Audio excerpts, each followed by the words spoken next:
Počúvate Minimum Viable podcast, ktorý skúma dizajn s malým D. Teda dizajn, ktorý hľadá riešenia na problémy ľudí. Prinášame nevšedné témy, ktoré s dizajnom súvisia, no bežne ich s ním nespájame. Petře, vítajte v MVP. Díky za pozvání. Dobrý den. My sme si vybrali vlastne Airbank kvôli tomu, že to je medzi finančnými inštitúciami taký love brand v Česku, pravidelne skoruje na rebríčkoch obľúbenosti dosť vysoko. Takže mňa by zaujímalo, že ako to vyzerá v praxi, že vlastne ako sa hladí na zákazníka, ako možno tá organizácia vnútorne funguje a možno, že čím je to vlastne iné voči tým vašim predchádzajúcim skúsenostiam? To vnitřní fungování je zásadní, protože tady, když něco potřebujete, nějakou pomoc něčím, s nějakým projektem pohnout, tak vlastně tady necítíte žádný jako odpor. Vždycky jako vidíte vstřícnost, vždycky vlastně ty kolegové se vám snaží jako víc vstříc, pomoct. Ta protistrana ví, že když za někým přijdete, tak to není, že byste si to vymyslel pro svůj plezír, ale že to má nějaký smysl, že je zatím nějaký postup a že to bude zřejmě dobrý pro klienty. Tak tím jako jsou odbouraný ty komplikace, které jsem zažíval. Tak je to možná aj taká tá politika vnútorná, ktorá často si človek zažíva v organizáciách. Může to tím být, protože tady to je opravdu hodně otevřený. Tady vlastně já jsem nezažil, že by generální ředitel seděl s vámi na patře u jednoho stolu, že tady máme jakoby flexi office a každý může se kde chce, takže to znamená, že si k vašemu stolu může sednout i generální ředitel. A je to normální. Máme pravidelně každý měsíc, máme pravidelné setkání pro všechny zaměstnance, kde se vysvětluje, co se děje, proč se to děje, co se bude dít dál.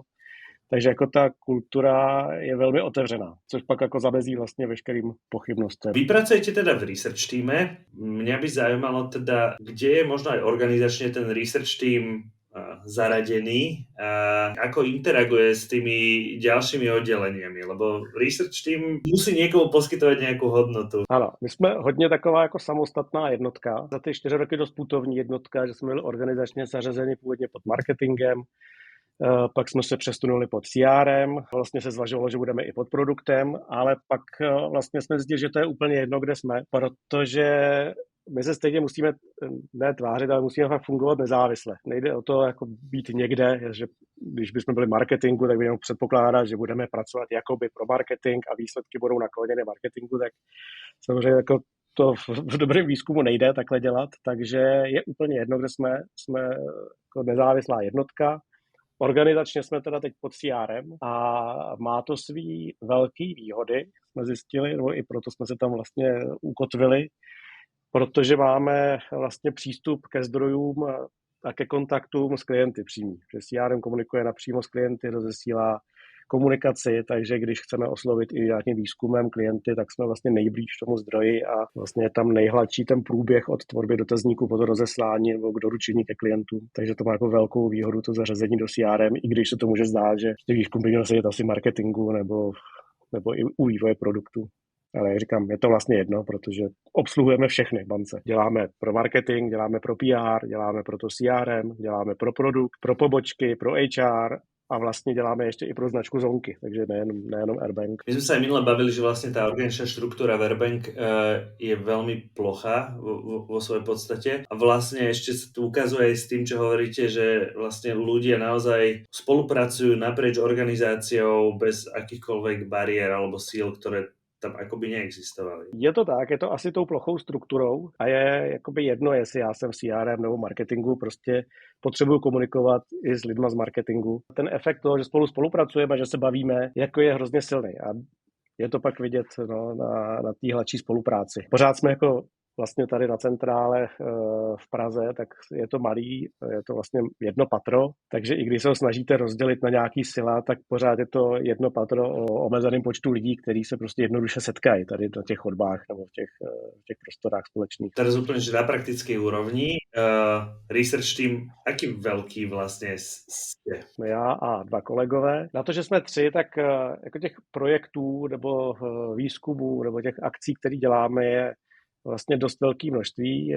Teďka vlastně jsem se díval na statistiku k říjnu, kolik už máme projektů za sebou a je jich nějakých 180, takže určitě za rok uděláme nějakých 200 projektů, který vždycky prochází tím procesem. Nejdřív se s někým bavíte, o čem vlastně bude, co potřebuje, pak hledáte nějaké řešení rychlý, pak to nějak musíte dobře zpracovat, vyhodnotit. Takže nejsou to nějaký takový jako jednorázový rychlý úplně věci, ale musíme to nějak v těch 3 zvládat. A krom toho některé projekty, já nevím, 5-10 je takových větších a dlouhodobých. To znamená, že jsou každý měsíc se opakují, takže ten projekt se vlastně by měl počítat třeba 12krát do toho počtu. Ty práce je vlastně hodně, ale jsme rádi, protože ta poptávka prostě po nás je. A ako sa vám to podarilo teda, že research niečo vôbec znamená, alebo teda ten zákaznícky pohľad? A druhá vec, že teda čo sú tie konkrétne projekty, alebo možno nie projekty, ale typy aktivít, ktoré robíte, lebo teda research z môjho pohľadu môže mať rôzne smery, tak na čom vlastne pracujete? No je pravda, že když jsem nastupoval, tak se tolik výzkumu nedělalo. Nicméně po nějaké době, když ukážete, že vlastně ty informace, které přinášíte vlastně kolegům, jim to opravdu pomůže. Jako urychlí to nějaké rozhodování, zlepší to nějaký proces, zlepší to nějaký produkt a je to fakt prospěšný, tak ono pak je to relativně rychlý snowball a tak se to šíří, že když jeden tým zjistí, že jako to funguje a druhý to zkusí taky a funguje mu to taky, tak pak už se to nabaluje. Teď jsme jakoby se dostali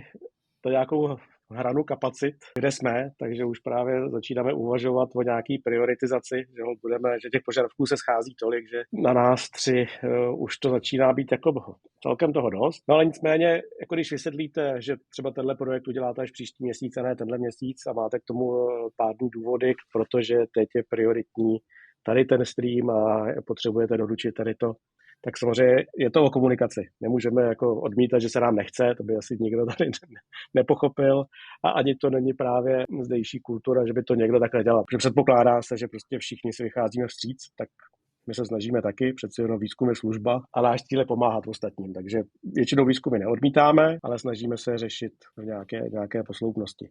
A k tomu záběru, tak my vlastně pokrýváme všechny výzkumné obory. Od nějakých výzkumů spokojenosti, jak jsem teď před chvílí říkal, zaměstnanecký výzkum, produktový vývoj, to znamená, že jsme ve všech fázích vývoje produktu, nějakých hledání potřeb, přes hledání přes testování prvních konceptů, kudy jít až po testování těch finálních. Jsme v klasickém marketingovém výzkumu, to znamená, že děláme testy reklam, testy komunikace, testujeme ty různý typy mailů, které od nás odcházejí. Systémy na pobočkách, teďka vlastně se díváme na to, jak se funguje na pobočkách. Děláme customer journey přes různé produkty, to znamená, že různé funnelové průzkumy děláme, kde se nám lidi ztrácí ve funnelu, tak zjišťujeme proč. Zpětní vazby, imageové výzkumy, brandové výzkumy, UX výzkumy, vlastně všechny kategorie, které v výzkumu asi děláme, ale samozřejmě neděláme všichni všechno. Všichni máme ten základ výzkumný, naopak se specializujeme. Kolegyně Tereza, ta má na starosti hlavně UX výzkumy a testování a pak nějaký další.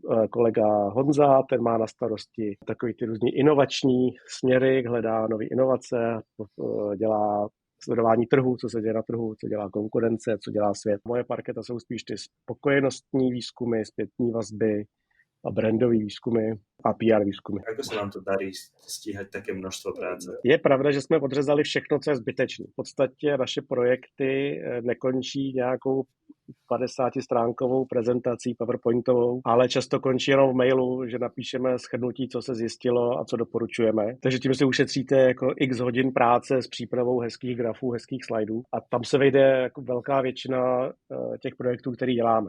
Jsou samozřejmě projekty, které ty prezentace vyžadují, jako když máte brand tracking, tak to samozřejmě prezentaci má. Sekali jsme všechny ty činnosti na minimum, možná i tím, že většinu si děláme sami, což může vypadat, že vlastně máme víc práce, ale zase, když si oseknete tu komunikaci s agenturou, takový ty přípravní fáze, kdy se sejdeme, předávání, jako co vlastně chceme zjistit a pak kontroly dotazníků, pak kontrola sběru dat a pak příprava prezentací ze strany agentury, tak to vlastně hrozně natahuje ten proces výzkumu. Ty dotazníky si umíme udělat sami, umíme si je sami pozbírat, umíme si je sami vyhodnotit, tak my se dostáváme na řád hodin a dnů od zadání po finální výsledek. To ja cítim tiež, že vlastne že ten research v prvom rade a vôbec kontakt so zákazníkom, nesme byť blokerom, ale musí byť enablerom vlastne v tej práci. My sme tiež prišli na podobnú vec. Často pri projektoch používame rôzne guerilla metodiky. Naozaj dostať toho zákazníka veľmi rýchlo, v otázka pár hodín do toho projektu a stačí nám urobiť nejaký research, lebo získame nejakú spätnú väzbu, ale v momente, keď sa objaví nejaký dvojtýždňový research projekt, tak to už začína byť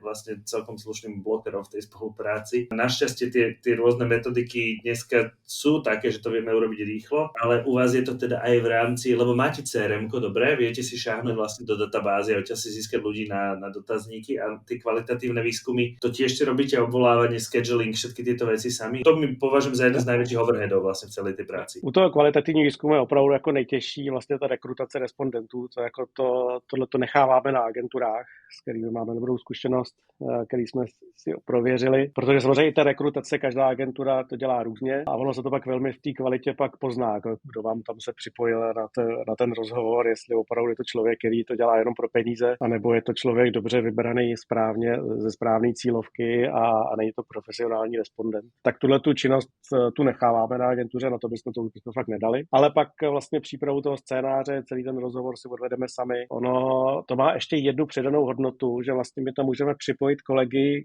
kterých se to týká. Takže když je to třeba o půjčkách, tak přizveme kolegy, kteří mají půjčky na starost. My vlastně trošku nabádáme, ať se taky zapojí a doptávají se, protože oni jsou odborníci na půjčky, jako my jsme odborníci na výzkum. Když se ho tam pozvete a on se doptá, co ho zajímá a my to řídíme, aby neovlivňoval, tak pak je to dost dobrá praxe, že on jednak slyší, jak ty klienti o tom mluví, a jaký používají slova, jak o tom přemýšlejí a pak vlastně rozumí víc těm našim doporučením, když my jako to shrneme, už zase jakoby ten nezávislý pohled. On to dosť aj vlastne buduje dôveru voči tomu researchu a aspoň z mojej skúsenosti, že keď sme len niekomu ukazovali prezentáciu, dobré aj fotku, možno aj nahrávku, tak stále to nie je ten istý silný efekt, ako keď ten človek sedí priamo.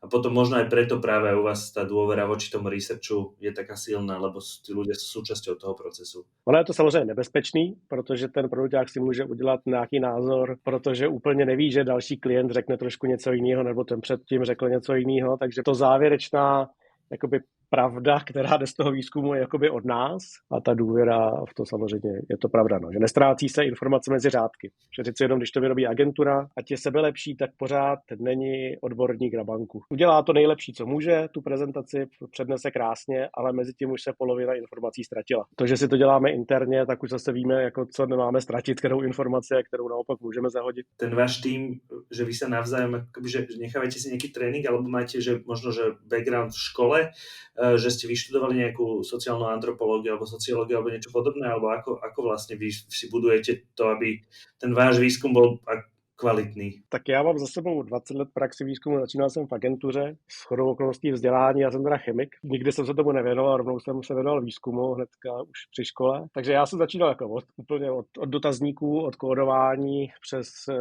přes takový to opravdu nejhorší činnosti ve výzkumu, co existují, pak už to je jenom praxe. Kolega, ten zase je ekonom, takže ten proto i sleduje ty tržní věci, konkurenci a různý takový ty ekonomické věci. To má vzdělání dobrý a praxi má taky dobrou, je analytik výborný. A kolegyně ta dělala vlastně UX, co vím, tak celou svoji praxi. Neměli jsme tady vlastně žádného juniora zatím, takže jakoby ta zkušenost za námi je. Zajímalo ma trošku aj také konkrétnejšie príklady, keby sme sa vedeli porozprávať, alebo že ako sa vlastne pracuje s tými vašimi poznatkami.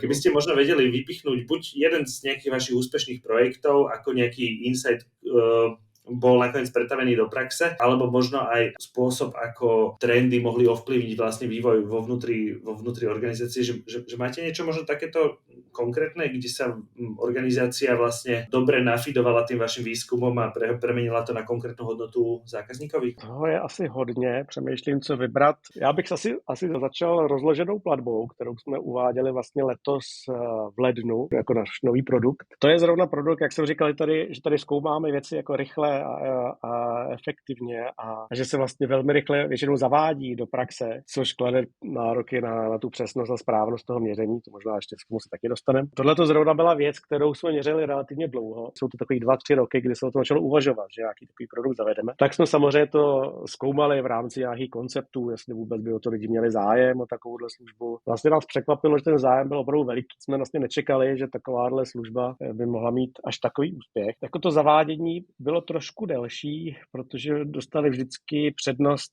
nějaký větší projekty, větší produkty, zásadnější, které zabraly nějaké kapacity. Takže tady ten produkt se trošičku odkládal, ale vlastně jsme ho v průběhu ještě opakovaně měřili, jestli ten zájem pořád je, různě se upravoval, pracovalo se na něm. Nakonec ta finální podoba vlastně vznikla asi po 2 letech. A třeba, co bylo překvapivý, tak původně to mělo být služba úplně zdarma. Jenže i sami klienti říkali, že v těch rozhovorech, kterých jsme s nimi dělali, že to úplně není jako správně, protože je to by jakási forma půjčky a že by se nad tím měl každý jako minimálně trošku zamyslet, než si ty peníze, než si tu platbu rozloží. Takže i proto tam vznikl takový hygienický poplatek 50 korun, že to rozložení, když si chcete tu platbu rozložit, tak je to jednorázová platba hned na začátku 50 korun. A pak už to je bezúročný. A vlastně ty klienti to velmi oceňují, že to tam je. Jakýkoliv poplatek samozřejmě vnímám špatně, protože my jsme primárně bezpoplatková banka, i když to je taky trošku zavádějící, protože jsme vždycky říkali, že nemáme absurdní poplatky. Tak tady ten poplatek jako ten hygienický faktor, že nechci si rozložit každou hloupost, kterou jsem provedl v minulosti, tak to funguje, klienti to chápou, proč to tam je a pořád je vlastně velmi výhodný, když si můžete zpětně rozložit platbu, kterou jste provedl před měsícem a vlastně získáte ty peníze, které vám chybí, tak hnedka máte na účtu a začnete splácet od příštího měsíce na 3 části, tak je to vlastně služba, která má úplně nejvyšší spokojenost, co zatím jako měříme, tak jsou s tím klienti úplně nadšený, že to je. Nefunguje to úplně jako půjčka, což jsme předpokládali na začátku, že to tak bude, ale funguje to spíš opravdu na řízení cashflow. Když vám na konci měsíce chybí, jako vidíte, že vám jakoby chybí nějaký peníze, tak se můžete podívat zpátky, jestli tam není nějaká platba, jak ty peníze rychle získat zpátky a napravit si to tím. Čiže chcem si kúpiť nejakú vec v obchode, neviem, teraz ma úplne nič nenapadá, nafúkovačku alebo motorový čln pred dovolenkou. A ja sa rozhodnem vlastne, že tú platbu si rozložím, takže to viem urobiť jedným klikom priamo v aplikácii. Takhle to mělo fungovat vlastně původně, že si to jako, jenže vlastně lidi takhle nefungují, že by přemýšleli dopředu, jdu si koupit tohle a rozložím si to na 3 kusy. Že většinou to funguje tak, že něco si chcete koupit a buď na to máte nebo nemáte, většinou na to máte, ale tady ta praxe se ukazuje vlastně opačná, že opravdu až vám ty peníze najednou jako trošku jako chybí, tak se podíváte, minulý měsíc jsem platil 10 000 tady za něco, za rozpočet a teď mi to chybí v rozpočtu. A vy si těch 10 000 vrátíte vlastně zpátky na účet, že to ťuknete, ty peníze vám hnedka přistanou na účtu, takže máte 10 000 zpátky a platíte to až od příštího měsíce, takže ten cashflow se vám opravdu krásně jako natáhne na ty další měsíce a samozřejmě už vám nikdo nebrání, jako kdy to splatíte jak rychle. A teda ten insight od zákazníkov bol v tom, že oni to nechceli sami zadarmo, pretože chceli akoby, že na seba nejaký bič, alebo teda jako keby, že nějakou kontrolu? Je to kontrola, protože ono samozřejmě by to svádělo k tomu, že uděláte nějaký větší nákup v potravinách, objednáte si nebo koupíte za 3 000 a budete si rozkládat nákup v potravinách nebo nějaký takový jako fakt základní věci, který na toto úplně určení není. Je to spíš opravdu na mimořádný výdaje. No a tady ta 50 koruna ta vás aspoň trošku donutí se zamyslet, jestli opravdu tohleto jako si chcete rozložit a přece jenom budete to muset příští měsíc platit tu třetinu a pak další třetinu a další třetinu. Celé je to vlastně zaujímavé, ale možno trochu to ilustruje aj ten váš proces, že robíte nejaký ako trend hunting na pozadí, kde ste videli teda Klarnu, robíte si nejaký prototyping alebo testovanie konceptu a potom sa to nejak zaraďuje do nejakého rozvojového plánu a tam sa robí nejaké testovanie a dopracúvanie. Vlastne vo všetkých týchto bodoch vy reprezentujete toho zákazníka. Je to tak, ten trend hunting, jak tomu říkáte, to má na starosti kolega právě a on má vypracovanou takovou metodu, že sleduje opravdu trendy jako přes všechny odvětví. Není to jako, že jsme sledovali jenom bankovnictví, ale díváme se, co se děje jako okolo a díváme se, jak se to do Česka blíží.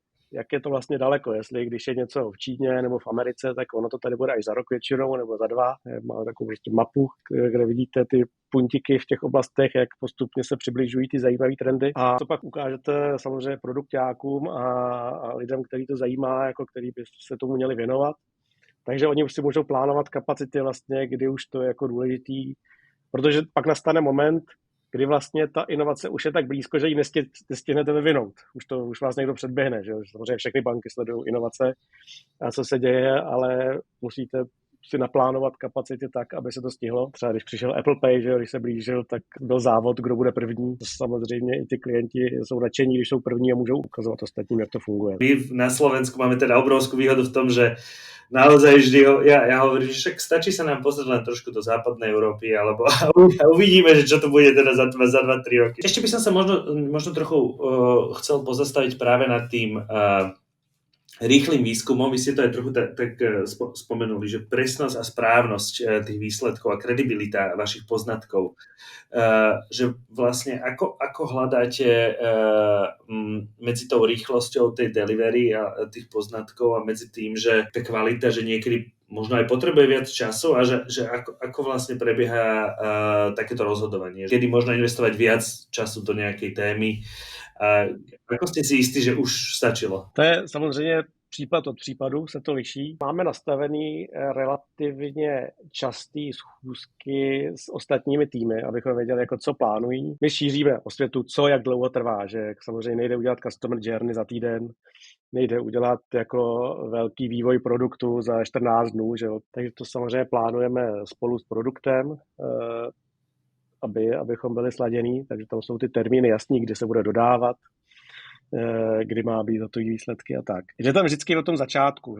Vlastně se nám tady podařilo nastavit tu komunikaci tak, aby vždycky, když v produktu něco začíná, marketingu něco začíná, v komunikaci něco začíná, abychom vlastně u toho už na začátku byli a mohli si říct, jako, jestli tam je prostor pro výzkum vůbec, protože se nejlepší nezkoumat. Pokud máte lepší data, což často jsou lepší data, tak je dobrý být na začátku, abychom si měli představu, jaká tam asi bude potřeba jaký to bude potřeba naše zapojení. A hledáme opravdu ty otázky, které je nutné zodpovědět a nejdou zodpovědět jinak než výzkumem. A pak vlastně věnujeme té přípravě nejvíc času. Ten výzkum máte hotový relativně rychle, ať je to kvalita nebo rychlá kvantita, tak vlastně tam už ta prodleva taková není, když to je dobře nastavený. A opravdu se nám osvědčilo velmi podrobně si s produkťáky i s komunikací říct, co je skutečným cílem a co má vlastně ta věc změnit, jak to bude použitý. Samozřejmě dřív chodili zadání, potřebujeme vyzkoumat, jak se líbí tady tento produkt. A my jsme vyzkoumali, jak se líbí tady tento produkt,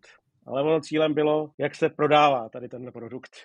Mělo být, takže a což je pak trochu jiná otázka. Takže vlastně tady ten úvod, kdy si vyjasňujeme, co skutečně má z toho výzkumu vzejít, co se s tím bude pracovat a jak kdo s tím bude pracovat. Tomu věnujeme jako na začátku nejvíc času a pak už jakou použijeme metodu a jak to zpracujeme, to už nikdo nezkoumá, protože víme, že jako to děláme dobře a rychle a efektivně a levně. A ten tlak je na nás klade z té strany, protože my, když něco vyzkoumáme, tak se to relativně rychle zavede. Takže my pak vidíme, když řekneme tak, tady o to bude mít zájem 7% lidí a za 2 měsíce na to, kdy se to spustí, o to má zájem 1%, tak on se tady kolegové začnou ptát, kde je chyba. Jestli byla špatná cílovka, špatný výzkum nebo je špatná komunikace a ten produkt je úplně na někoho jiného. Takže my jsme tady jako vlastně pod velkým tlakem, protože to, co vyzkoumáme, se pak většinou děje. Je pravda, že prostě kolegové na to fakt, na ty výsledky vlastně naše čekají. Jako je to hrozně fajn práce, jako vás to víc baví, když jako vidíte, že vám to nerozporujou, protože jste sbírali jenom 300 a ne 400 lidí, ale tady vlastně už nikdo vám nerozporuje metody. To je jako velký benefit, že tu důvěru to máme tak velikou, že děláme svoji práci dobře, ale ono to je i na nich, jako samozřejmě jejich jako kolegové vědí, že ten člověk je zodpovědný za svou práci a dělá ji dobře, takže nikdo nezpochybňuje vaše kvality. Když už jste tady, tak se předpokládá, že víte, jak svoji práci dělat. To, co asi člověk zažíval třeba, když byl jako na začátku kariéry, jako koho jste se to ptali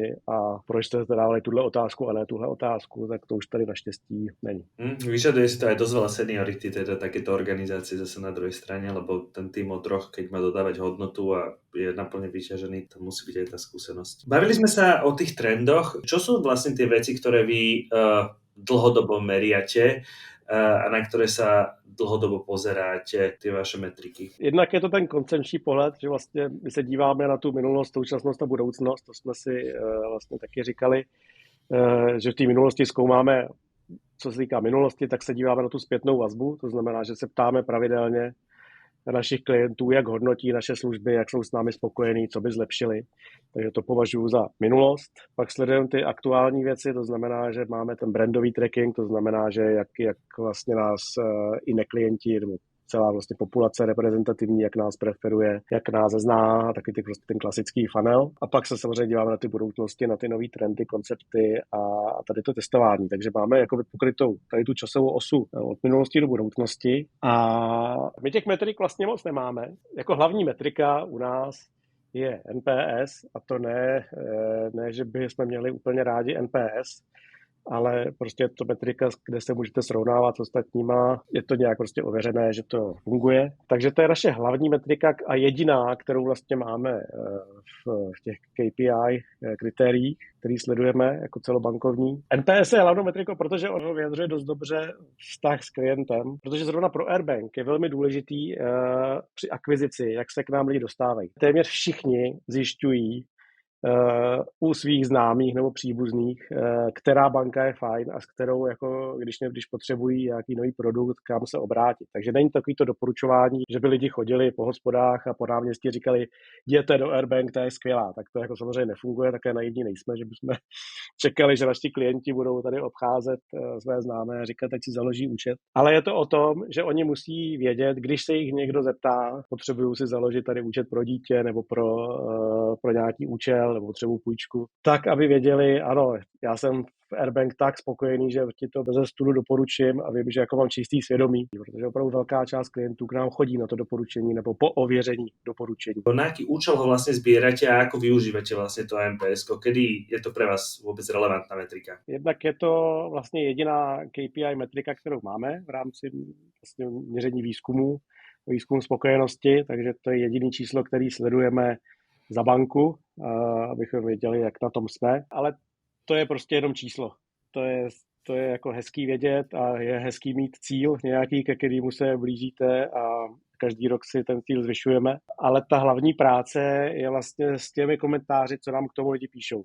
Protože, jak jsem říkal, oslovujeme 12, to znamená kolem 100 000 lidí měsíčně oslovíme pomocí tady toho, té zpětné vazby a dostáváme každý měsíc tisíce textových odpovědí a zdůvodnění, proč ten člověk je tak spokojený, jak je, nebo tak nespokojený, jak je. A to je jakoby ten největší poklad, s kterým jakoby si tady hrajeme, protože my opravdu všechny ty komentáře přečteme, všechny rozdělíme do kategorií podle produktů a podle týmů, který tady jsou, aby každý měsíc vlastně měli aktuální čísla vlastně co zlepšovat. Že ty cíl je vlastně na zlepšování, tady to není žádný do budoucna, na nějaký vývoj nebo nějaký inspirace, ale tady opravdu se bavíme o tom zpětném napravování věcí, které se třeba úplně nedaří. Takže máme každý měsíc sadu informací, co zlepšit a proč a jak je to veliký a jak se vlastně to téma vyvíjí v čase. Takže vidíme, když stoupá nějaký komentář, některá témata jsou taková, že najednou vzniknou, zvětšují se a dokud je nevyřešíme, tak rostou. Pak jsou témata, které máme dlouhodobě a když je napravíme, tak samozřejmě se postupně z těch komentářů zmizí, což je cílem.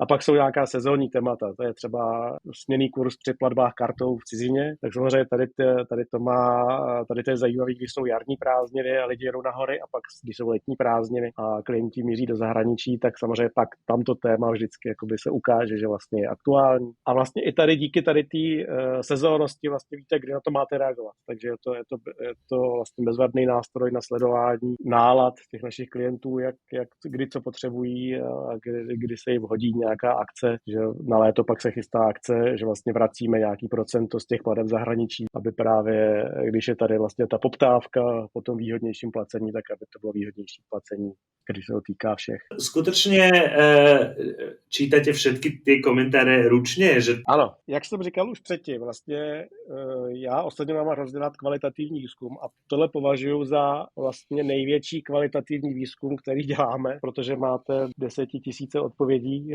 takhle po kupě a víte, jak vám to ty lidi říkají. Takže zatím to zpracováváme ručně. Neříkám, že do budoucna budeme používat nějaké technologie na to, ale ta přidaná hodnota vlastně té naší znalosti, že my se tím jako obohacujeme a používáme to pak samozřejmě na všechny další jako prezentace, když se někdo zeptá, co si lidi myslí o tom a tom, tak vy máte nějaký kontext a máte ho jako aktuální, takže víte, co zrovna v tuhle dobu vám klienti říkají a jak to říkají a v jaký souvislosti, že oni neřeknou, chtěl bych lepší kurz při platbě, ale je to proto, že si u vás pořizuju cestovní pojištění k tomu a protože prostě s vám rád platím, takže je tam krásná souvislost, která asi už nějaký modely by to uměli odhalovat, už jsme si zkoušeli různý způsoby zpracování pomocí různých matematických nástrojů a různých modelů, ale jako pak se ztrácíme z toho, ta naše přidaná hodnota, že samozřejmě ten stroj vám taky nepočítá, chtěli by víc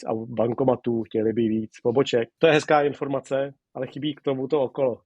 Jako jak o tom mluví, jestli jsou jako hodně naštvaní, nebo jsou, jakoby, byli by víc spokojení. Takže ta kvalita jakoby tam pořád chybí. Práve v tom kvalitatívnom výskume je ten diabol v tých detailoch a v tých kontextoch okolo a to je to zaujímavé vlastne, čo je na tom kvalitatívnom výskume a týmto sa to celé, len jednoduchým zakodovaním sa to celé vlastne zmizne a podľa mňa výrazne klesá akoby hodnota celej tej práce. No a právě tím, že tady to je vlastně obrovská kvalita, že fakt máte ty tisíce, není to 6 respondentů na naše sice hloubkových hodinových rozhovorů, které samozřejmě jsou skvělý pro svůj účel, ale tady tu kvalitu máte v krátké formě, ale zase ve veľkém množství. Je to úplně jiný rozměr. Len som chcel dodať, že vlastne keď prišlo AI, a teda ja nie som úplne trendový človek, ale tak som si povedal, že jedna vec, na ktorej by to fakt mohlo pomôcť, je kódovanie rozhovorov, lebo to je naozaj taká tristná práca a viem si predstaviť, že tam sa dostaneme v nejakom bode. Ono to jakoby funguje, to už jsme si tady taky vyzkoušeli,